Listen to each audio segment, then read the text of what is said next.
I was in my second year of law school when my family and I went out to lunch at Kentucky Fried Chicken out of town, and I was backed over by a 16-year-old going the wrong way against the arrows. I was taken to a small hospital that in 1989, it was 4th of July weekend, they didn't realize that you could have a traumatic brain injury if you didn't have a fractured skull.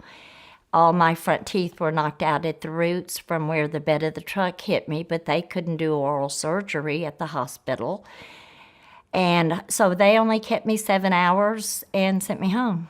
When somebody has a traumatic brain injury, I believe we're the last to know, not the first. In my case, I had not had a seizure in my conscious while I was awake, so I had no idea.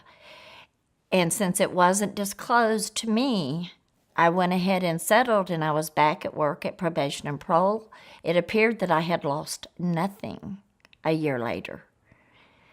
And within 6 months, I had my first seizure at work, and it was my supervisor that noticed it. And epilepsy is a ban from every law enforcement from everywhere in the nation. I lost my teeth, my gallbladder, and my entire large intestine in the first 10 years that I took medicine. Now, I took megadoses of medicine. My 2 youngest teenagers had told me that cannabis would help my post-traumatic headaches.